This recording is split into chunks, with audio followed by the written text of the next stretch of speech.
വിഷയങ്ങൾ ഉൾപ്പെടെയുള്ള വിഷയങ്ങൾ ഉന്നയിച്ചുകൊണ്ടാണ് ഇത്തരത്തിലുള്ള സമര പരിപാടികൾ ഇന്ന് സംസ്ഥാനത്തുടനീളം ഐക്യജനാധിപത്യ മുന്നണിയുടെ പ്രവർത്തകന്മാർ നടത്തിക്കൊണ്ടിരിക്കുന്നത്. നമുക്കറിയാം, നമ്മുടെ ആലങ്കോട് ഗ്രാമപഞ്ചായത്തിനെ സംബന്ധിച്ചിടത്തോളം നേരത്തെ സൂചിപ്പിച്ചതുപോലെ ബജറ്റ് വിഹിതം വെട്ടിക്കുറച്ചതിന്റെ ഭാഗമായി ഈ പ്രദേശത്തെ ഈ പഞ്ചായത്തിലെ മുഴുവൻ പ്രാദേശിക റോഡുകളും തകർന്നു കിടക്കുകയും ആ പ്രാദേശിക റോഡുകളൊന്നും ശരിയാക്കാൻ കഴിയാത്ത രീതിയിലേക്ക് സാഹചര്യങ്ങൾ പോയിക്കൊണ്ടിരിക്കുകയുമാണ്. അതിനു പുറമെയാണ് പൈപ്പ് ജലവിതരണത്തിന് വേണ്ടിയുള്ള പൈപ്പ് ഇടാൻ വേണ്ടി റോഡ് കീറുന്നു, അതുപോലെ തന്നെ ഗ്യാസ് വിതരണത്തിന് ആവശ്യമായിട്ടുള്ള പൈപ്പ് ഇടാൻ വേണ്ടി റോഡ് കീറുന്നു. തിരിച്ചതൊന്നും ശരിയാക്കാൻ കഴിയാത്ത സാഹചര്യം, പഞ്ചായത്തിന്റെ കയ്യിലാണെങ്കിൽ അതിനാവശ്യമായ തനത് ഫണ്ടില്ലാത്ത സാഹചര്യം, ആ രീതിയിൽ ഈ നാട്ടിലെ ജനങ്ങളൊക്കെ ദുരിതത്തിലൂടെ പോയിക്കൊണ്ടിരിക്കുന്ന സാഹചര്യമാണ്. നമ്മുടെ പഞ്ചായത്തിനെ സംബന്ധിച്ചിടത്തോളം എല്ലാ പഞ്ചായത്തുകളിലുള്ള സാഹചര്യത്തിനും വ്യത്യസ്തമായി മറ്റൊരു സാഹചര്യം കൂടെ നിലനിൽക്കുന്നുണ്ട്. നമ്മുടെ ആലങ്കോട് ഗ്രാമപഞ്ചായത്ത് ഈ കഴിഞ്ഞ പദ്ധതിക്കാലത്ത്, ഈ വരാനിരിക്കുന്ന പദ്ധതിക്കാലത്തും പദ്ധതി വിഹിതത്തിലെ മുഴുവൻ തുകയും പഞ്ചായത്തിന്റെ പുതിയ കെട്ടിടം പണിയുന്നതിന് വേണ്ടി വകയിരുത്തിയതിന്റെ കാരണമായിക്കൊണ്ട് തന്നെ ഒരു തരത്തിലുള്ള പ്രാദേശിക വികസന പ്രവർത്തനം നടക്കാത്ത സാഹചര്യമാണുള്ളത്. നമുക്കറിയാം, ഒരു പഞ്ചായത്തിനെ സംബന്ധിച്ചിടത്തോളം ആ പഞ്ചായത്തിന്റെ തനത് ഫണ്ടിൽ നിന്നാണ് ആ പഞ്ചായത്തിലെ മുഴുവൻ പ്രാദേശിക റോഡുകളുടെയും അറ്റകുറ്റക പണികൾ നടത്തുന്നതും കോൺക്രീറ്റുകൾ ഉൾപ്പെടെയുള്ള പണികൾ നടത്തുന്നതും പുതിയ റോഡുകൾ നിർമ്മിക്കുന്നതും പുതിയ റോഡുകളുടെ ടാറിംഗ് നടത്തുന്നതും ഉൾപ്പെടെയുള്ള പണികളൊക്കെ നടക്കുന്നത് പഞ്ചായത്തിന്റെ തനത് ഫണ്ടിൽ നിന്നാണ്. എന്നാൽ ആലങ്കോട് പഞ്ചായത്തിനെ സംബന്ധിച്ചിടത്തോളം, പഞ്ചായത്ത് ഭരണസമിതിയെ സംബന്ധിച്ചിടത്തോളം ഇന്ന് ഈ പഞ്ചായത്തിലെ ഗ്രാമപഞ്ചായത്തിന്റെ ആസ്ഥാന മന്ദിരം പണിയുന്നതിന് വേണ്ടി MLA ഫണ്ടിൽ നിന്നോ അതല്ലെങ്കിൽ തദ്ദേശ സഹകരണ വകുപ്പിന്റെ പദ്ധതി വിഹിതത്തിൽ നിന്നോ മറ്റേതെങ്കിലും തരത്തിലുള്ള ഫണ്ട് സ്വരൂപിക്കാൻ കഴിയാത്തതിന്റെ ഭാഗമായിട്ട്, മറ്റേതെങ്കിലും രീതിയിൽ ഫണ്ട് അതിന് കൊണ്ടുവരാനുള്ള കഴിവില്ലാത്തതിന്റെ ഭാഗമായിട്ട് നടക്കാതെ വന്നപ്പോ പകരം ഈ ഭരണം അവസാനിക്കുന്നതിന് മുമ്പ് ഈ പഞ്ചായത്ത് കെട്ടിടത്തിന്റെ പണി പൂർത്തിയാക്കേണ്ടതുണ്ട് എന്നുള്ള ദുഷ്ടലാക്കോടുകൂടി ഈ പഞ്ചായത്തിലെ പ്രാദേശിക വികസനത്തിന് ഉപയോഗപ്പെടുത്തേണ്ട മുഴുവൻ തുകയും പഞ്ചായത്തിന്റെ കെട്ടിട നിർമ്മാണത്തിന് വേണ്ടി മാറ്റിവെച്ചതിന്റെ ഭാഗമായി വളരെ ഗുരുതരമായ സാഹചര്യത്തിലൂടെയാണ് ഈ പഞ്ചായത്ത് കടന്നുപോയിക്കൊണ്ടിരിക്കുന്നത്. ഇതുപോലുള്ള നിരവധിയായ കാര്യങ്ങളാണുള്ളത്. പഞ്ചായത്തിനെ സംബന്ധിച്ചിടത്തോളം നമുക്കറിയാം, പഞ്ചായത്തിലെ ലൈസൻസുകൾ, പുതിയ കെട്ടിടം നിർമ്മിക്കുന്നതിനായിട്ട് ആവശ്യമായിട്ടുള്ള പെർമിഷന് വേണ്ടിയുള്ള ഫീസ്, പുതിയ നമ്പർ കെട്ടിടം ഇടുന്നതിന് വേണ്ടിയുള്ള ഫീസ്, കെട്ടിട നിരക്ക് ഉൾപ്പെടെയുള്ള ഫീസുകളൊക്കെ തന്നെ കുത്തനെ വർദ്ധിപ്പിച്ചുകൊണ്ട് സാധാരണക്കാരന് അഫോർഡ് ചെയ്യാൻ കഴിയാത്ത സാഹചര്യത്തിലേക്ക് കൊണ്ടുപോയിരിക്കുകയാണ്. മാത്രമല്ല, ക്ഷേമ പെൻഷനുകളെ സംബന്ധിച്ചിടത്തോളം ക്ഷേമ പെൻഷനുകൾ എത്രയോ മാസത്തെ ഇനിയും കുടിശ്ശികയായിരിക്കുന്ന സാഹചര്യമാണുള്ളത്. നമുക്കറിയാം, നമ്മുടെ പ്രിയങ്കരനായ ഉമ്മൻചാണ്ടി കേരളത്തിന്റെ മുഖ്യമന്ത്രിയായിരുന്ന സമയത്ത്, അതായത് കേന്ദ്രത്തിൽ ഡോക്ടർ മൻമോഹൻ സിംഗിന്റെ സർക്കാർ അധികാരത്തിലിരുന്ന സമയത്ത് ആഗോളതലത്തിലുള്ള പ്രത്യേക സാഹചര്യങ്ങളുടെ ഭാഗമായി പെട്രോളിയം ഉൽപ്പന്നങ്ങളുടെ വില, ക്രൂഡ് ഓയിലിന്റെ വില നിയന്ത്രിതാതീതമായി മുന്നോട്ട് പോയിക്കൊണ്ടിരിക്കുന്ന സാഹചര്യത്തിൽ, ഒരു നിവൃത്തിയില്ലാത്ത സാഹചര്യത്തിലാണ് പെട്രോളിയം ഉൽപ്പന്നങ്ങളുടെ വില ക്രൂഡ് ഓയിലിന്റെ വിലക്കനുസരിച്ച് നിശ്ചയിക്കാൻ വേണ്ടിയുള്ള പുതിയ തീരുമാനമെടുത്തത്. അന്നത്തെ പ്രത്യേക സാഹചര്യത്തിൽ അങ്ങനെ ഒരു തീരുമാനമെടുത്തപ്പോ അതിന്റെ ഭാഗമായി സംസ്ഥാന സർക്കാരിന്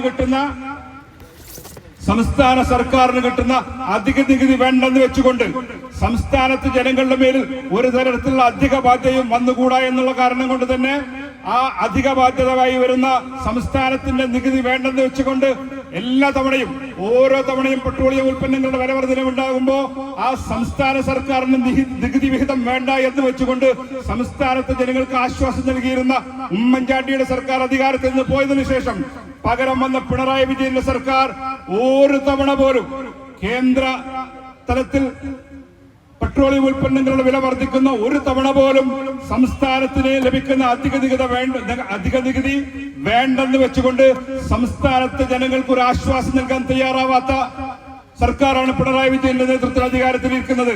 അതിനിടക്കാണ് സംസ്ഥാന സർക്കാരിന്റെ വകയായി, അതായത് സംസ്ഥാനത്ത് സാധാരണ ജനങ്ങൾക്ക് വേണ്ടിയുള്ള പെൻഷൻ വിതരണം മുടങ്ങിക്കിടക്കുന്നത് കൊണ്ട് അത് പുനരാരംഭിക്കുന്നതിന് വേണ്ടി, അതിന് ഫണ്ട് കണ്ടെത്തുന്നതിന് വേണ്ടി പെട്രോളിയം ഉൽപ്പന്നങ്ങളുടെ കൂടെ 2 രൂപ സെസ് ഏർപ്പെടുത്താൻ വേണ്ടി തീരുമാനിച്ചത്.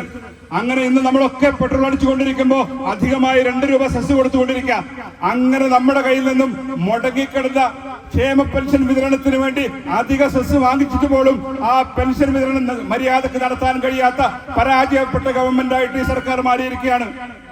മാത്രമല്ല, നേരത്തെ സൂചിപ്പിച്ചതുപോലെ സംസ്ഥാനത്ത് മുമ്പെങ്ങുമില്ലാത്ത വിധത്തിൽ സംസ്ഥാനത്ത് ലഹരിയുടെ വ്യാപനം വളരെ ദൂരവ്യാപകമായ പ്രത്യാഘാതങ്ങൾ ഉണ്ടാക്കുന്ന തരത്തിൽ മുന്നോട്ട് പോയിക്കൊണ്ടിരിക്കുകയാണ്. രാസലഹരികൾ ഉൾപ്പെടെയുള്ള ലഹരികൾ ഈ ഓരോ ഗ്രാമപ്രദേശത്തും സാധാരണക്കാരായ ചെറുപ്പക്കാരുടെ കൈകളിലേക്ക് വരെ എത്തുന്ന തരത്തിൽ യാതൊരു തരത്തിലുള്ള പരിശോധനയുമില്ലാത്ത വിധത്തിൽ സർക്കാരിന്റെ ഭാഗത്തു നിന്നുള്ള നിലപാടെടുത്തതിന്റെ ഭാഗമായി ഇന്ന് ലഹരിയുടെ അടിമപ്പെട്ട ചെറുപ്പക്കാരെ കൊണ്ട് കേരള സംസ്ഥാനം വല്ലാത്തൊരു ബുദ്ധിമുട്ടിലേക്ക് പോയിക്കൊണ്ടിരിക്കുന്ന സാഹചര്യത്തിലേക്ക് എത്തിപ്പെട്ടു. നമുക്കറിയാം, ഈ സംസ്ഥാനത്ത് അധികാരത്തിൽ നിൽക്കുന്ന സർക്കാരിനെ സംബന്ധിച്ചിടത്തോളം സർക്കാർ ഇച്ഛാശക്തിയോടുകൂടി ഒരു തീരുമാനമെടുത്താൽ ചുരുങ്ങിയ ദിവസങ്ങൾ കൊണ്ട് ഇല്ലാതാക്കാൻ കഴിയുന്നതാണ് സംസ്ഥാനത്ത് വരുന്ന ഏതൊരു തരത്തിലുള്ള പ്രതിസന്ധിയും. അത് ലഹരി നിർമ്മാർജ്ജനമാവട്ടെ, വേറെ ഏതൊരു കാര്യമാകട്ടെ, സംസ്ഥാനത്ത് അധികാരത്തിൽ നിൽക്കുന്ന സർക്കാരിനെ സംബന്ധിച്ചിടത്തോളം ഇച്ഛാശക്തി ഉണ്ടെങ്കിൽ ഒരു ദിവസം കൊണ്ട്, ഒരാഴ്ച കൊണ്ട് വളരെ കൃത്യമായ നിയമ നടപടികളിലൂടെ അവസാനിപ്പിക്കാൻ കഴിയുന്ന ഒരു കാര്യമാണിത്. നമുക്ക് ഓർമ്മയുണ്ടായിരിക്കും, ബഹുമാന്യനായ കേരളത്തിന്റെ മുൻ ആഭ്യന്തരമന്ത്രി രമേശ് ചെന്നിത്തല ആഭ്യന്തര വകുപ്പിന്റെ ചുമതല വഹിക്കുന്ന സമയത്താണ് സംസ്ഥാനത്ത് മുഴുവൻ വട്ടിപ്പലിശക്കാരുടെ കേന്ദ്രമായി മാറിയത്.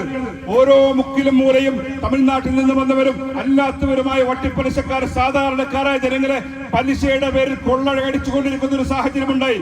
സംസ്ഥാനത്താകെ ജനങ്ങൾ ബുദ്ധിമുട്ടായ ഒരു സാഹചര്യം വന്നപ്പോ അന്നത്തെ ആഭ്യന്തര വകുപ്പ് മന്ത്രിയുടെ നേതൃത്വത്തിൽ ഓപ്പറേഷൻ കുബേര എന്നുള്ള ഒരു പദ്ധതി നടപ്പിലാക്കിക്കൊണ്ട് ഏതാനും ആഴ്ചകൾ കൊണ്ട് സംസ്ഥാനത്തെ മുഴുവൻ കള്ളപ്പണക്കാരെയും മുഴുവൻ കൊള്ളപ്പലിശക്കാരെയും വട്ടിപ്പലിശക്കാരെയും നിരക്ക് നിർത്തിക്കൊണ്ട് സംസ്ഥാനത്തെ ജനങ്ങൾക്ക് ആശ്വാസം നൽകാൻ വേണ്ടി നമുക്ക് സാധിച്ചു. സമാനമായ രീതിയിൽ തന്നെയാണ് അക്കാലത്ത് സ്കൂളുകൾ കേന്ദ്രീകരിച്ച്, കോളേജുകൾ കേന്ദ്രീകരിച്ചൊക്കെ തന്നെ മയക്കുമരുന്നിന്റെ വ്യാപനം തടയാൻ വേണ്ടി വളരെ കൃത്യമായ നിലപാടുകളോടെ സർക്കാർ മുന്നോട്ട് പോയ സാഹചര്യം നമുക്ക് ഓർമ്മയുണ്ട്. അപ്പൊ പറഞ്ഞു വന്നത്, സംസ്ഥാനത്ത് അധികാരത്തിൽ നിൽക്കുന്ന സർക്കാരിനെ സംബന്ധിച്ചിടത്തോളം ഇച്ഛാശക്തി ഉണ്ടെങ്കിൽ നിയന്ത്രിക്കാൻ കഴിയുന്നതാണ് ലഹരിയുടെ വ്യാപനം. ഇന്ന് സർക്കാർ നോക്കുകുത്തിയായി നിൽക്കുന്നു. നാട്ടിലെ ക്ലബ്ബുകൾ, പൗരസംഘടനകൾ, മറ്റുള്ള എല്ലാ സംഘടനകളും, സാംസ്കാരിക സംഘടനകളും എല്ലാം ചേർന്നുകൊണ്ട് ഈ ലഹരിക്കെതിരെ യുദ്ധം നയിച്ചുകൊണ്ടിരിക്കുകയാണ്. സർക്കാർ കൈബന്ധിച്ചുകൊണ്ട് മാറി നിൽക്കുന്ന സാഹചര്യമാണ് സംസ്ഥാനത്തുള്ളത്. ഈ ലഹരി വ്യാപനത്തെ സംബന്ധിച്ചിടത്തോളം നമ്മുടെ പ്രദേശത്ത് ഉൾപ്പെടെ നമുക്ക് ദൈനംദിനം എന്നുള്ള നിലക്ക് നമ്മുടെ പ്രദേശങ്ങളിലൊക്കെ തന്നെ വാർത്തകൾ കാണാൻ സാധിക്കുകയാണ്. ലഹരിയുമായി പിടിക്കപ്പെട്ട ചെറുപ്പക്കാരുടെ കഥകൾ. നമ്മുടെ തൊട്ടടുത്ത പ്രദേശത്ത് ഉദിരിപ്പറമ്പിൽ നമ്മുടെ പഞ്ചായത്തിലെ 7-ാം വാർഡിൽ നമ്മുടെ പ്രിയങ്കരനായ സുഹൃത്ത് സുബൈറിനുണ്ടായ അനുഭവം നമുക്കൊക്കെ ഓർമ്മയുണ്ട്. ലഹരിയുമായി ബന്ധപ്പെട്ട ആളുകൾ ആ പ്രദേശത്ത് ചെറുപ്പക്കാർക്ക് ലഹരി വിതരണം ചെയ്യുന്ന ആളുകളുടെ അടുത്ത് അത് ചോദിക്കാൻ വേണ്ടി ചെന്നപ്പോ അവർ ആയുധങ്ങളെടുത്ത് പെരുമാറുകയും തലക്ക് വെട്ടേൽക്കുകയും ചെയ്ത സാഹചര്യമുണ്ടായി. ആ നാട്ടിലെ ജനങ്ങൾ കക്ഷി രാഷ്ട്രീയ ഭേദമില്ലാതെ, ജാതിമത ചിന്തകൾക്ക് ഒരു അടിമപ്പെടാതെ മുഴുവൻ ജനങ്ങൾ ഒരുമിച്ച് നിന്നുകൊണ്ട് ആ പ്രദേശത്തെ ലഹരിക്കെതിരെ വളരെ കൃത്യമായ നിലപാടെടുത്തു. എന്ന രീതിയിൽ സംസ്ഥാനത്തുടനീളം ഓരോരോ പ്രദേശത്തും ആ പ്രദേശത്തെ ജനങ്ങളുടെ നേതൃത്വത്തിൽ ലഹരിക്കെതിരെ വളരെ വ്യക്തമായിട്ടുള്ള നിലപാടെടുത്ത് മുന്നോട്ട് പോയിക്കൊണ്ടിരിക്കുക. സംസ്കാരനെ സംബന്ധിച്ചിടത്തോളം ഒരു കൃത്യമായ നിലപാടോ പരിപാടിയോ അക്കാര്യത്തിലില്ല. ഇത്തരത്തിൽ എല്ലാ അർത്ഥത്തിലും സംസ്ഥാനത്ത് ജനങ്ങളുടെ മുമ്പിൽ പരിപൂർണമായി പരാജയപ്പെട്ടു നിൽക്കുന്ന ഇടതുപക്ഷ ജനാധിപത്യ മുന്നണിയുടെ സർക്കാരിനെതിരെ, പിണറായി വിജയന്റെ സർക്കാരിനെതിരെയാണെന്ന് സംസ്ഥാനത്തുടനീളം ഐക്യജനാധിപത്യ മുന്നണിയുടെ നേതാക്കന്മാരും സഹപ്രവർത്തകരും ഇതുപോലുള്ള സമരപരിപാടികളുമായി മുന്നോട്ട് പോയിക്കൊണ്ടിരിക്കുന്നത്.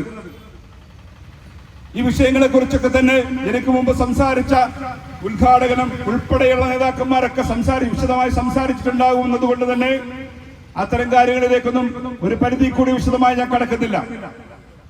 നമ്മളെ സംബന്ധിച്ചിടത്തോളം നമുക്കറിയാം, ഈ രാജ്യത്ത് ഇന്ന് വളരെ കലുഷിതമായ രാഷ്ട്രീയ സാഹചര്യത്തിലൂടെയാണ് നമ്മൾ മുന്നോട്ട് പോയിക്കൊണ്ടിരിക്കുന്നത്. കഴിഞ്ഞ ദിവസം ഇന്ത്യയുടെ പാർലമെന്റിൽ വഖഫ് ഭേദഗതി നിയമം പാസാക്കി. വഖഫ് ഭേദഗതി നിയമം നീണ്ട ചർച്ചകൾക്കൊടുവിൽ പാതിരാത്രിക്ക് ഇന്ത്യയുടെ പാർലമെന്റിനകത്ത് വോട്ടിനിട്ട് പാസാക്കിയെങ്കിൽ ഇപ്പോഴും നമ്മുടെ ആളുകളെ സംബന്ധിച്ചിടത്തോളം കൃത്യമായ ധാരണയില്ല എന്താണ് ഈ വഖഫ് ഭേദഗതി നിയമം എന്നുള്ളത്. നമ്മുടെ ഇന്ത്യ രാജ്യത്ത് ആദ്യമായ ഒരു വഖഫ് സംവിധാനം നിലവിൽ വരുന്നത് ബ്രിട്ടീഷ് സർക്കാരിന്റെ കാലത്താണ്. നമ്മളൊക്കെ സ്കൂളുകളിൽ പഠിച്ചിട്ടുണ്ട്, ഈസ്റ്റ് ഇന്ത്യ കമ്പനിയുടെ ആസ്ഥാനമായിരുന്നത് കൽക്കട്ടയായിരുന്നു എന്നത്. ഇന്ത്യയിലെ ബ്രിട്ടീഷ് ഭരണത്തിന്റെ ആസ്ഥാനമായിരുന്നത് കൽക്കട്ടയായിരുന്നു. ആ കൽക്കട്ടയിൽ നിന്ന് ആസ്ഥാനം ഡൽഹിയിലേക്ക് മാറ്റുന്നതിന് വേണ്ടി റൈസിന കുന്നുൾപ്പെടുന്ന പ്രദേശം അതായത് ഇന്ന് രാഷ്ട്രപതി ഭവൻ ഉൾപ്പെടെയുള്ള തന്ത്രപ്രധാന ഭാഗങ്ങളൊക്കെയുള്ള ആ റൈസിന കുന്നുൾപ്പെടെയുള്ള പ്രദേശങ്ങൾ ബ്രിട്ടീഷ് സർക്കാരിന്റെ തലസ്ഥാനം പണിയുന്നതിന് വേണ്ടി ഭൂമി ഏറ്റെടുക്കൽ നടപടികൾ ക്രമങ്ങളായി മുന്നോട്ട് പോയി. അങ്ങനെ ആ പ്രദേശം മുഴുവൻ ഭൂമി ഏറ്റെടുത്തപ്പോൾ ആ പ്രദേശത്ത് ഡൽഹി ജുമാ മസ്ജിദ് ഉൾപ്പെടെയുള്ള മുസ്ലിം സമുദായത്തിൽപ്പെട്ട ആളുകൾ ആരാധനകൾ നടത്തുന്ന മസ്ജിദുകൾ ഉൾപ്പെടെ, ഖബർസ്ഥാൻ ഉൾപ്പെടെ, മദ്രസകൾ ഉൾപ്പെടെയുള്ള ഒട്ടനവധി മതസ്ഥാപനങ്ങൾ ആ പരിധിക്കകത്ത് വന്നപ്പോ അന്നത്തെ അവിടുത്തെ മുസ്ലിം നേതാക്കന്മാരൊക്കെ ബ്രിട്ടീഷ് സർക്കാരിന്റെ പ്രതിനിധികളെ നേരിട്ട് പോയി കണ്ട് ആ പരാതി ബോധിപ്പിച്ചപ്പോ ആ പ്രദേശങ്ങളൊക്കെ ആ ഏറ്റെടുക്കലിൽ നിന്ന് മാറ്റി നിർത്താനും അതിനൊക്കെ പ്രത്യേകമായി മുസ്ലിങ്ങളുടെ പൊതു സ്വത്ത് എന്നുള്ള നിലക്ക് കൈകാര്യം ചെയ്യാൻ വേണ്ടി ആദ്യം 1919 രൂപീകരിച്ച സംവിധാനമാണ് വഖഫ് സംവിധാനം. അതിന്റെ മാതൃകയിൽ പിന്നെ സംസ്ഥാനങ്ങളിലൊക്കെ വഖഫ് ബോർഡുകൾ വന്നു. ഇന്ത്യക്ക് സ്വാതന്ത്ര്യം കിട്ടിയതിനു ശേഷം ഇന്ത്യ സർക്കാരിന്റെ നേതൃത്വത്തിൽ വഖഫ് നിയമം വന്നു. പിന്നീട് അതിനാവശ്യമായ 2-3 ഘട്ടങ്ങളിൽ അതിനാവശ്യമായ അമെന്റ്മെന്റുകൾ വന്നു. അത് മുഴുവൻ ഇന്ത്യ രാജ്യത്ത് മുസ്ലിങ്ങളായിട്ടുള്ള മുസ്ലിം സമുദായത്തിൽപ്പെട്ട ആളുകളെ സംബന്ധിച്ചിടത്തോളം അവർ അവരുടെ വിശ്വാസ കാര്യത്തിന് വേണ്ടി, നമസ്കാരങ്ങൾ ഉൾപ്പെടെയുള്ള ആരാധനാ കർമ്മങ്ങൾക്ക് വേണ്ടി, മദ്രസകൾ ഉൾപ്പെടെയുള്ള സ്ഥാപനങ്ങൾക്ക് വേണ്ടി, വിദ്യാഭ്യാസ സ്ഥാപനങ്ങൾക്ക് വേണ്ടി മുസ്ലിം മതവിശ്വാസികൾ ദാനം ചെയ്യുന്ന ഭൂമിയെയാണ് വഖഫ് ഭൂമി എന്ന പേരിൽ അറിയപ്പെടുന്നത്. അങ്ങനെ വിശ്വാസികളായിട്ടുള്ള ആളുകളെ സംബന്ധിച്ചിടത്തോളം അവർ ദാനം ചെയ്ത ഭൂമികൾ അന്യം നിന്ന് പോകാതിരിക്കാൻ വ്യാജരേഖകൾ ഉണ്ടാക്കി വ്യാജമായ സാഹചര്യങ്ങൾ സൃഷ്ടിച്ചുകൊണ്ട് ആ ഭൂമികൾ വ്യാപകമായി തട്ടിയെടുക്കുന്ന സാഹചര്യം ഉണ്ടായപ്പോ അതിനൊക്കെ ഇല്ലായ്മ ചെയ്തതിനു വേണ്ടി, അതിനൊക്കെ തടയിടുന്നതിനു വേണ്ടി വഖഫ് സ്വത്തുക്കളുടെ സംരക്ഷണത്തിന്റെ നിയമം ഉണ്ടാക്കിയത്. അങ്ങനെ കഴിഞ്ഞ അമെന്റ്മെന്റുകൾക്ക് ശേഷം വളരെ കുറ്റമറ്റ രീതിയിൽ ആ നിയമം മുന്നോട്ട് പോയിക്കൊണ്ടിരിക്കുമ്പോഴാണ് കേന്ദ്രത്തെ അധികാരത്തിൽ നിൽക്കുന്ന സർക്കാരിനെ സംബന്ധിച്ചിടത്തോളം ആ നിയമം ഒന്ന് മാറ്റിക്കളയാമെന്ന് ചിന്തിക്കുന്നത്. ഇന്നലെ പാർലമെന്റിൽ ബില്ല് അവതരിപ്പിച്ചുകൊണ്ട് ന്യൂനപക്ഷക്കാരെ കൈകാര്യം ചെയ്യുന്ന കേന്ദ്രമന്ത്രി കിരൺ റിജിജു അവകാശപ്പെടുന്നത് ഇന്ത്യ രാജ്യത്തെ മുസ്ലിങ്ങളുടെ സംരക്ഷണത്തിന് വേണ്ടിയാണ് ഈ നിയമ ഭേദഗതി കൊണ്ടുവരുന്നത് എന്ന്. ഇന്ത്യ രാജ്യത്തെ മുസ്ലിങ്ങളുടെ സ്വത്ത് വകകൾ സംരക്ഷിക്കുന്നതിന് വേണ്ടിയാണ് ഈ നിയമം കൊണ്ടുവരുന്നത് എന്ന്. നമുക്കറിയാം BJP സർക്കാരിനെ സംബന്ധിച്ചിടത്തോളം അവർ എങ്ങനെയാണ് ഇന്ത്യ രാജ്യത്തെ മുസ്ലിങ്ങളെ സംരക്ഷിക്കുന്നത് എന്ന്. 2002 ഗുജറാത്തിലുണ്ടായ കലാപത്തെ കുറിച്ച് ഏറെ ചർച്ച ചെയ്ത കാലമാണിത്.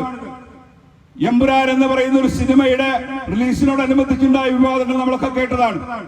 അതിൽ വ്യാപകമായി ചർച്ച ചെയ്യപ്പെടുന്ന വിഷയം 2002 മുസ്ലിം സമുദായത്തിനെതിരെ ഗുജറാത്തിൽ RSSന്റെയും സംഘപരിവാറിന്റെയും നേതൃത്വത്തിൽ BJPയുടെ നേതൃത്വത്തിൽ നടന്ന നരനായാട്ടിനെ കുറിച്ച്, വംശഹത്യയെ കുറിച്ചാണ്.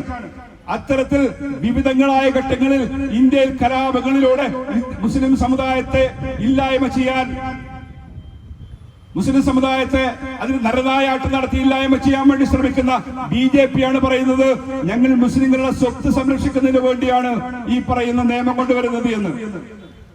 നിങ്ങൾ മുസ്ലിങ്ങളുടെ സ്വത്ത് സംരക്ഷിക്കാൻ വേണ്ടി കൊണ്ടുവന്ന നിയമങ്ങൾ ഞങ്ങൾക്കറിയാം. പൗരത്വ ഭേദഗതി നിയമം. എന്ത് കാര്യത്തിനായിരുന്നു പൗരത്വ ഭേദഗതി നിയമം കൊണ്ടുവന്നത്? പൗരത്വ ഭേദഗതി നിയമത്തെ സംബന്ധിച്ചിടത്തോളം പറയുന്നത് ഇന്ത്യയുടെ അയൽ രാജ്യങ്ങളിൽ നിന്ന് ഇന്ത്യയിലേക്ക് പൗരത്വം തേടി വരുന്ന ആളുകളെ സ്വീകരിക്കാൻ വേണ്ടിയാണ് ഈ നിയമം ഉണ്ടാക്കുന്നത് എന്നാണ്. എന്നാൽ ആ നിയമം ഉണ്ടാക്കി വന്നപ്പോ നമ്മളെ സംബന്ധിച്ചിടത്തോളം ഇന്ത്യയുടെ അയൽ രാജ്യങ്ങളിൽ നിന്ന് ഏതെങ്കിലും ആളുകൾ ഇന്ത്യൻ പൗരത്വം സ്വീകരിക്കാൻ തയ്യാറായിക്കൊണ്ട് താല്പര്യം പ്രകടിപ്പിച്ചുകൊണ്ട് ഇന്ത്യ രാജ്യത്തേക്ക് കടന്നു വരുന്നുണ്ടെങ്കിൽ അവർക്ക് പൗരത്വം നൽകണമെന്ന് തന്നെയാണ് നമ്മുടെ അഭിപ്രായം. പക്ഷേ നിയമമുണ്ടാക്കി വന്നപ്പോ ആ നിയമത്തിൽ ഇന്ത്യയുടെ ചരിത്രത്തിൽ ആദ്യമായി ഇന്ത്യൻ പൗരത്വവുമായി ബന്ധപ്പെട്ട ഒരു ഡോക്യുമെന്റ് അകത്ത് മതം ഒരു വിഷയമായി വന്നു.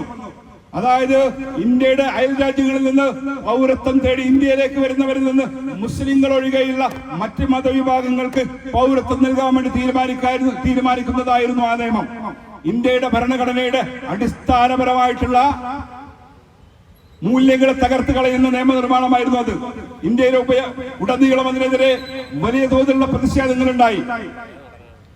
ആ പൗരത്വ ഭേദഗതി നിയമം നടപ്പിലാക്കുന്നത് വിദേശത്ത് നിന്ന് മറ്റു അയൽ രാജ്യങ്ങളിൽ നിന്ന് ഇന്ത്യയിലേക്ക് വരുന്ന ആളുകൾക്ക് പൗരത്വം കൊടുക്കുമ്പോഴുള്ള വിവേചനം മാത്രമല്ല, ആ ഒരു നിയമത്തിന് പിന്നാലെ അവർ നടപ്പിലാക്കാൻ ഉദ്ദേശിക്കുന്ന NRC എന്ന് പറയുന്ന നാഷണൽ രജിസ്റ്റർ ഫോർ സിറ്റിസൺഷിപ്പ്, പൗരത്വ രജിസ്റ്റർ. ആ രജിസ്റ്ററിനകത്ത് മുസ്ലിം സമുദായത്തിൽപ്പെട്ട ആളുകളെ ആവശ്യമായ രേഖകളില്ല എന്ന് കാണിച്ചുകൊണ്ട് ഇന്ത്യൻ പൗരത്വത്തിൽ നിന്ന് പുറത്താക്കാനുള്ള വളരെ ആസൂത്രിതമായിട്ട് നീക്കത്തിന്റെ ഭാഗമായിട്ടാണ് ആ പൗരത്വ ഭേദഗതി നിയമം കൊണ്ടുവന്നത് എന്ന് നമുക്ക് പിന്നീട് ബോധ്യപ്പെട്ടു. ഇത്തരത്തിൽ മുസ്ലിങ്ങളെ ദ്രോഹിക്കാൻ വേണ്ടി നിരന്തരമായിട്ട് നിയമങ്ങൾ കൊണ്ടുവന്നിരിക്കുന്ന സർക്കാരാണ് പറയുന്നത് മുസ്ലിങ്ങളുടെ സ്വത്ത് സംരക്ഷിക്കാൻ, മുസ്ലിങ്ങൾക്ക് സംരക്ഷണം ഒരുക്കാൻ വേണ്ടിയാണ് ഞങ്ങൾ ഈ പറയുന്ന നിയമം കൊണ്ടുവരുന്നത് എന്ന്. നമ്മൾ ഈ വലിയ കോലാഹലങ്ങളൊക്കെയുള്ള നിയമങ്ങൾ നടക്കുമ്പോ അതിലൊന്നും പെടാതെ തന്നെ, അതിലൊന്നും ആരുടെ ശ്രദ്ധയിൽപ്പെടാതെ ഒട്ടനവധി നിയമനിർമ്മാണങ്ങളും ഭേദഗതികളും കൊണ്ടുവന്നു. അതിലൊന്നായിരുന്നു ശത്രു സ്വത്ത് എന്ന് പറയുന്ന ഒരു കൺസെപ്റ്റ് ഇന്ത്യൻ ഭരണഘടന, ഇന്ത്യൻ നിയമത്തിൽ. അതായത് ഇന്ത്യ പാകിസ്ഥാൻ വിഭജനമുണ്ടായ സമയത്ത് ഇന്ത്യയിൽ നിന്ന് വിദേശത്തേക്ക് പോയ, അതായത് പാകിസ്ഥാനിലേക്ക് ഇന്ത്യൻ പൗരത്വം ഉപേക്ഷിച്ച് പാകിസ്ഥാനിലേക്ക് പോയ ആളുകളുടെ സ്വത്തുവകകൾ ഇന്ത്യ രാജ്യത്ത് ഉപേക്ഷിച്ച് പാകിസ്ഥാനിലേക്ക് പോയ ആളുകളുടെ സ്വത്തുവകകൾ ഇന്ത്യ രാജ്യത്തിന് കണ്ടുകെട്ടി സർക്കാർ പ്രോപ്പർട്ടിയാക്കി മാറ്റാൻ ആവശ്യമായിട്ടുള്ള നിയമമായിരുന്നു അത്. ആ നിയമത്തിൽ ഒരു ഭേദഗതി കൊണ്ടുവന്നു ഈ സർക്കാർ. ആ ഭേദഗതി കൊണ്ടുവന്നതിനനുസരിച്ച് നമ്മളൊക്കെ വാർത്തകൾ കണ്ടു കാണും. മൻസൂർ അലി ഖാൻ പട്ടോടി എന്ന് പറയുന്ന ഇന്ത്യയുടെ മുൻ ക്യാപ്റ്റൻ, മുൻ ക്രിക്കറ്റ് ക്യാപ്റ്റൻ, അദ്ദേഹത്തിന്റെ മകൻ പ്രശസ്തനായ ബോളിവുഡ് താരം സൈഫ് അലി ഖാൻ. ഈ സൈഫ് അലി ഖാന്റെ നവാബ് കുടുംബത്തിന്റെ കീഴിലുള്ള 15,000 കോടിയോളം രൂപ വരെ വരുന്ന സ്വത്തുവകകൾ ഈ പറയുന്ന ഒരു നിയമ ഭേദഗതിയുടെ ഭാഗമായി സർക്കാർ പിടിച്ചെടുക്കാൻ ശ്രമിച്ചുകൊണ്ടിരിക്കുകയാണ്. ഇത്തരത്തിൽ ചെറുതും വലുതുമായ നിയമനിർമ്മാണങ്ങൾ നടത്തിക്കൊണ്ട് ഇന്ത്യ രാജ്യത്തെ മുസ്ലിം സമുദായത്തെ അപരവൽക്കരിക്കാനും ദ്രോഹിക്കാനും വേണ്ടി ശ്രമിച്ചുകൊണ്ടിരിക്കുന്ന ഈ BJP-യുടെ സർക്കാരാണ് പറയുന്നത് ഞങ്ങൾ ഈ പറയുന്ന വഖഫ് നിയമം കൊണ്ടുവന്നത് ഇവിടുത്തെ മുസ്ലിങ്ങളുടെ സ്വത്തുവകകൾ സംരക്ഷിക്കാൻ, ഭൂമി സംരക്ഷിക്കാനാണ് എന്ന്. നമുക്കറിയാം മുസ്ലിങ്ങളുടെ ഭൂമി സംരക്ഷിക്കാനാണ് ഇവര് എന്ന് പറയുന്ന ഇവരുടെ വാദം അംഗീകരിച്ചാൽ തന്നെ നമുക്കറിയാം ഈ നിയമം ഇവിടെ ഉണ്ടാക്കുന്ന സമയത്ത് രാഹുൽ ഗാന്ധി ഇന്ത്യയുടെ പാർലമെന്റിനകത്ത് പറയുന്ന ഒരു കാര്യമുണ്ട്. 4000 സ്ക്വയർ കിലോമീറ്റർ ഭൂമി ഇന്ത്യ രാജ്യത്തിന്റെ, സ്വതന്ത്ര ഇന്ത്യയുടെ 4000 സ്ക്വയർ കിലോമീറ്റർ ഭൂമി ചൈന രാജ്യം കയ്യേറിയിരിക്കുകയാണ്. 4000 സ്ക്വയർ കിലോമീറ്റർ എന്ന് പറഞ്ഞാൽ എത്ര സ്ഥലമുണ്ടെന്ന് അറിയോ? ഈ മലപ്പുറം ജില്ലയുടെ വിസ്തീർണം എന്ന് പറയുന്നത് 3500 ചില്ലാനം സ്ക്വയർ കിലോമീറ്റർ ആണ്. അതായത് മലപ്പുറം ജില്ലയേക്കാൾ വലിയൊരു ഭൂപ്രദേശം ചൈന പിടിച്ചു വെച്ചിരിക്കുന്ന സമയത്ത് അതിനെതിരെ ഒരു ശക്തമായ പ്രതിഷേധം ഉന്നയിക്കാൻ പോലും കഴിയാത്ത, കൽപ്പില്ലാത്ത സർക്കാരാണ് ഇന്ത്യ രാജ്യത്തെ മുസ്ലിങ്ങളുടെ സ്വത്ത് സംരക്ഷിക്കാൻ വേണ്ടി നിയമം നിർമ്മിക്കുന്നത്. ഏതായാലും ശരി, ഇന്ത്യ രാജ്യത്തിന്റെ സാധാരണക്കാരായ ആളുകളുടെ ഏറ്റവും അടിസ്ഥാനപരമായിട്ടുള്ള ഭരണഘടനാ അവകാശങ്ങളെ മുഴുവൻ ലംഘിക്കുന്ന നിയമനിർമ്മാണമാണ് ഇതെന്ന് മനസ്സിലാക്കിക്കൊണ്ട് തന്നെ ഇന്ത്യ രാജ്യത്തെ മതേതര ജനാധിപത്യ കക്ഷികളൊക്കെ ഒരുമിച്ച് ഈ നിയമനിർമ്മാണത്തിനെതിരെ പോരാടി. ഇന്ത്യൻ പാർലമെന്റിനകത്ത് നീണ്ടുനിന്ന ചർച്ചകൾക്കൊടുവിലാണ് രാത്രി 1:30-ക്ക് ശേഷമാണ് ആ നിയമം പാസാക്കിയെടുക്കാൻ കിരൺ റിജിജുവിനും അമിത്ഷാക്കും ഒക്കെ സാധിച്ചത്. ആ നിയമം പാസാക്കിയെടുക്കാൻ അവർ ശ്രമിച്ചപ്പോ അതിനെതിരെ ഏറ്റവും ശക്തമായ പ്രതിരോധത്തിന് നിലനിർത്തത് ഇന്ത്യൻ നാഷണൽ കോൺഗ്രസിന്റെ നേതൃത്വത്തിലാണ്. ആ ബില്ല് അവതരിപ്പിക്കുന്നതിന് തലേ ദിവസം ഇന്ത്യൻ നാഷണൽ കോൺഗ്രസിന്റെ പ്രിയങ്കരനായ നേതാവ് രാഹുൽ ഗാന്ധി ഈ നാട്ടിലെ മുഴുവൻ ഇന്ത്യ മുന്നണിയിൽപ്പെട്ട ജനാധിപത്യ കക്ഷികളെ മുഴുവൻ വിളിച്ച് യോഗം ചേർത്തുകൊണ്ട് ഇതിനെതിരെ ശക്തമായ നിലപാടെടുക്കേണ്ടതിന്റെ ആവശ്യകതയെ കുറിച്ച് ബോധ്യപ്പെടുത്തി.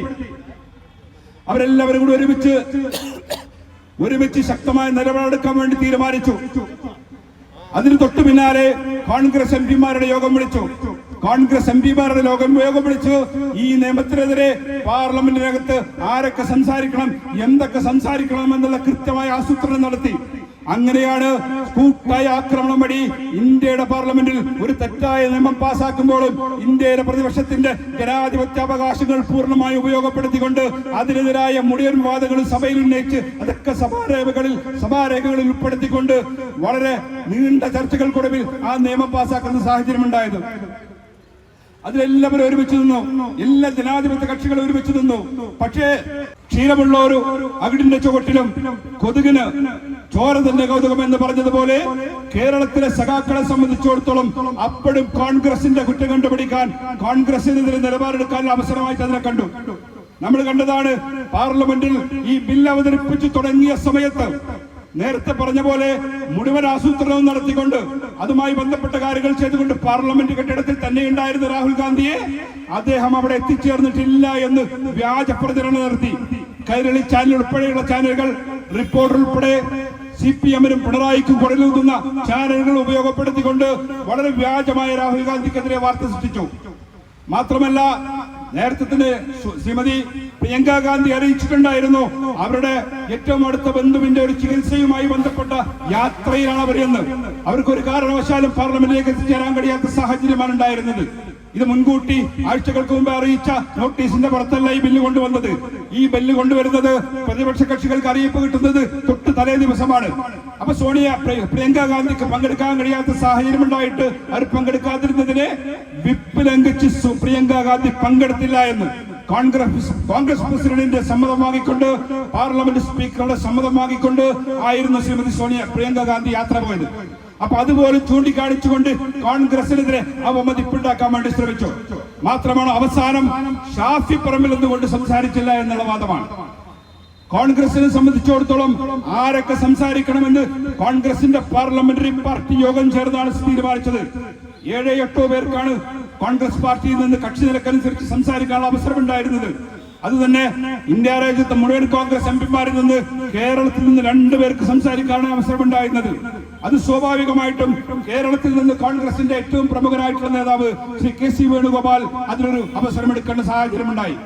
പിന്നീട് അവസരം കൊടുത്തത് ഈ വഖഫ് നിയമവുമായി ബന്ധപ്പെട്ട് ഏറ്റവും കൂടുതൽ കേരളത്തിൽ ജനങ്ങളെ തെറ്റിദ്ധരിപ്പിക്കാൻ വേണ്ടി BJP-യും അതുപോലെ തന്നെ മറ്റുള്ള ശക്തികളും വർഗീയ ശക്തികളും കാസ ഉൾപ്പെടെയുള്ള ക്രിസ്തീയ വർഗീയവാദികളും ഒക്കെ തന്നെ ശ്രമിച്ചുകൊണ്ടിരിക്കുന്ന വിഷയമായിരുന്നു മുനമ്പം വിഷയം.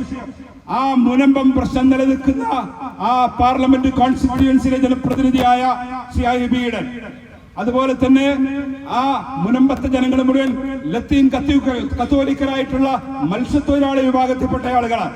സമാനമായ ലത്തീൻ കത്തോലിക്ക സമുദായത്തിൽ നിന്നുള്ള പാർലമെന്റ് അംഗമായ IB ഈഡൻ, ഈ IB ഈഡനെ അല്ലാതെ ആരെയാണ് പ്രസംഗിക്കാൻ അവസരം കൊടുക്കുക? അപ്പൊ കോൺഗ്രസിനെ സംബന്ധിച്ചിടത്തോളം ഏറ്റവും ശരിയായ തീരുമാനമെടുത്തുകൊണ്ട് IB ഈഡനാണ് അവസരം കൊടുത്തത്. IB ഈഡൻ ഏറ്റവും മികച്ച രീതിയിൽ തന്റെ വാദഗതികൾ, ഇന്ത്യൻ നാഷണൽ കോൺഗ്രസിന്റെ നിലപാടുകൾ വളരെ കൃത്യമായി പാർലമെന്റിന് മുമ്പിൽ വെച്ചു. അപ്പോ അതൊക്കെ ചൂണ്ടിക്കാണിച്ചുകൊണ്ട് കോൺഗ്രസ് എന്തോ ഇതിനകത്ത് വേണ്ട രീതിയിൽ ചെയ്തില്ല എന്നുള്ള വരുത്തി തീർക്കാൻ ചില രാജാവിനേക്കാൾ രാജ്യസ്നേഹമുള്ള ഭക്തർ എന്ന് പറയുന്നത് പോലെയുള്ള ചെറിയ ആളുകളുടെ നേതൃത്വത്തിൽ നടന്നത്.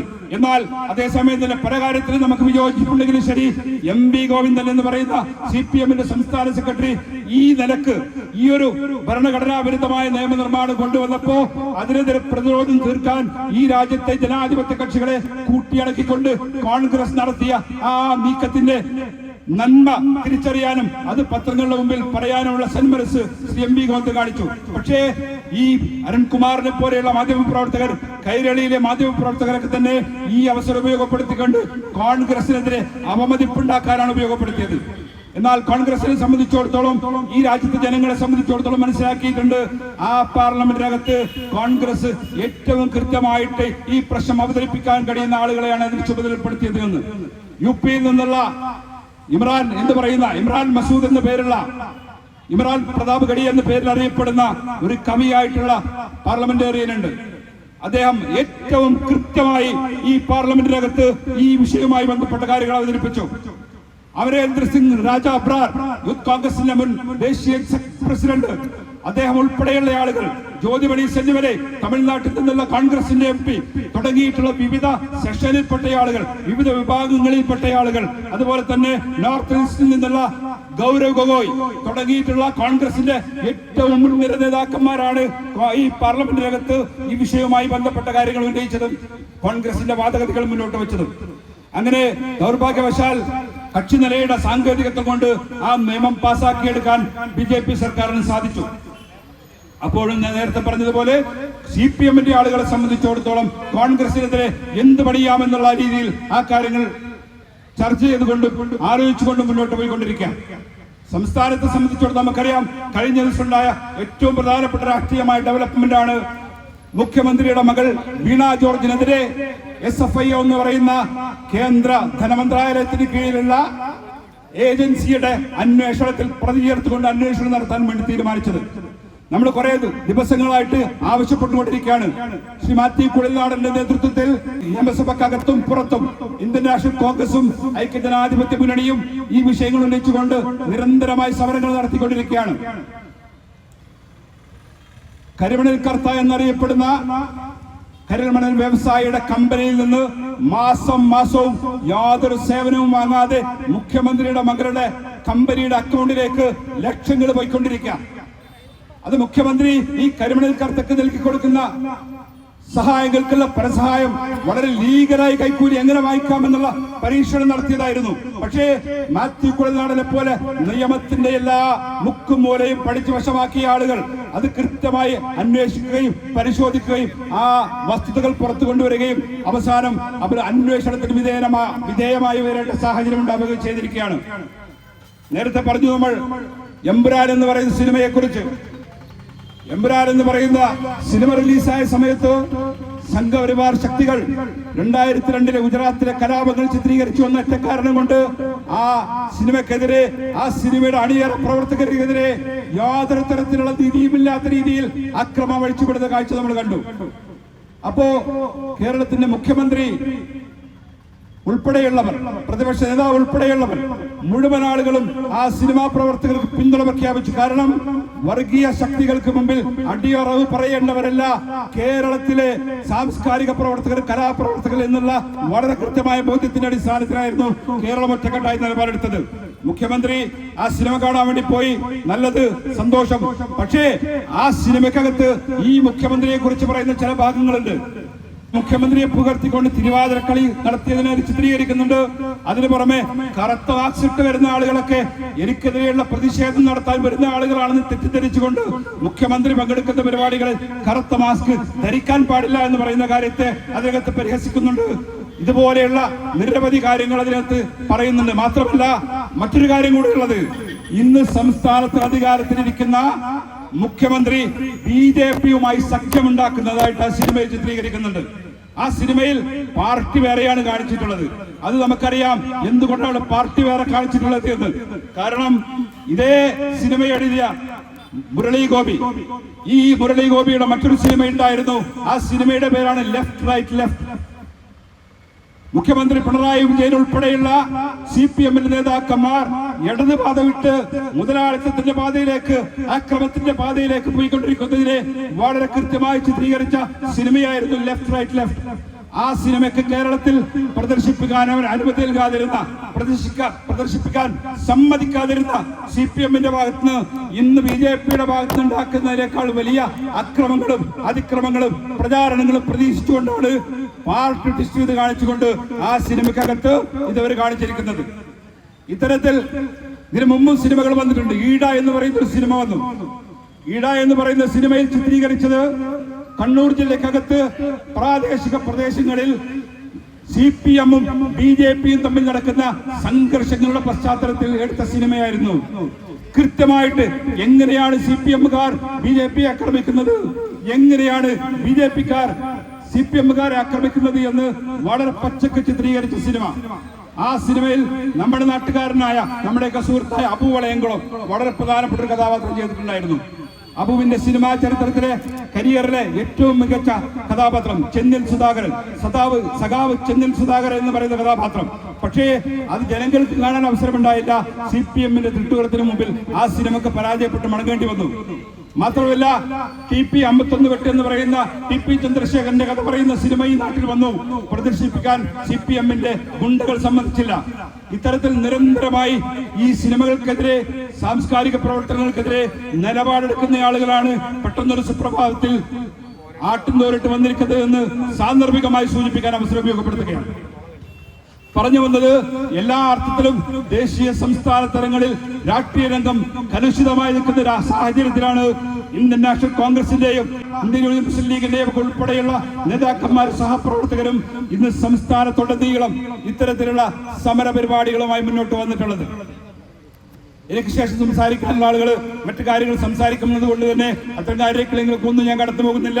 ഈ സമരത്തിൽ പങ്കെടുത്തുകൊണ്ടിരിക്കുന്ന മുഴുവൻ സഹപ്രവർത്തകർക്കും ഹൃദയാഭിവാദ്യങ്ങൾ നേർന്നുകൊണ്ട് ഞാൻ എന്റെ വാക്കുകൾ അവസാനിപ്പിക്കുന്നു. ജയ് ഹിന്ദ്, ജയ് UDF.